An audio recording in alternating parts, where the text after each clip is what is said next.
welcome back. And it's another News of the Day video for your Wednesday.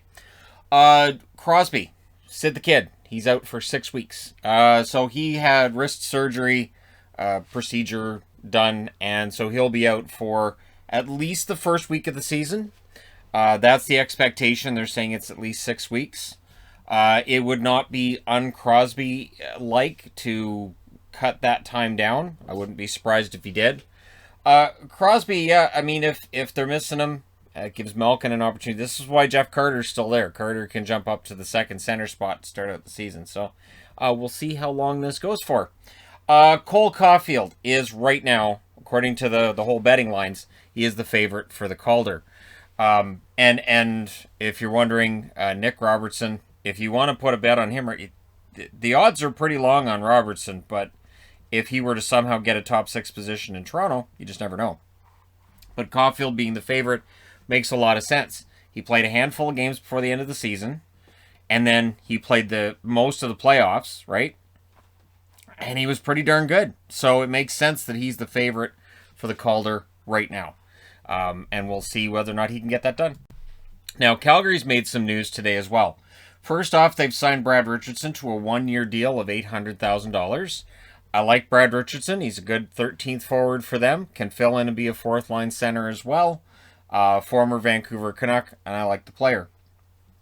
I liked him before he was a Canuck as well. I liked him in LA and Colorado.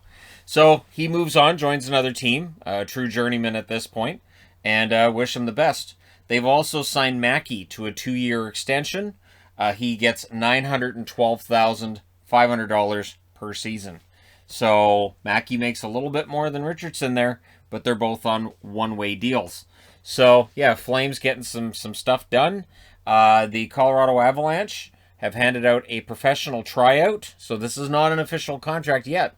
Artem Anisimov, who is still out on the UFA market for the entire offseason, and now he gets an opportunity from the Colorado Avalanche, who, yeah, they could use probably another depth forward.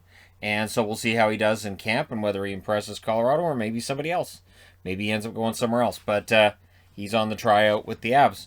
Bergeron with the Bruins, when asked about his contract status, he's basically saying he will not sign a new contract until this season is over. So for the Boston Bruins, this is something that'll just have to wait for next offseason. I would honestly be very surprised if he doesn't sign an extension if the Bruins don't figure out a way to make this happen. And I also wouldn't be all that surprised if Don Sweeney talks him into getting the negotiations done and the contract signed before the season's over. He's saying right now that, and I have no reason to not believe him, he's saying right now he will not sign a contract before the end of the year. I think the GM might twist his rubber arm a little bit and get it done. Again, I would be very surprised if Bergeron doesn't spend his entire career in Boston, but stranger things have happened. This is the National Hockey League. So, yeah, we'll see how it goes. Subwatch, down to 502, so 42 subs gained since this morning. So, kind of fun to have that on the board again, gotta be honest.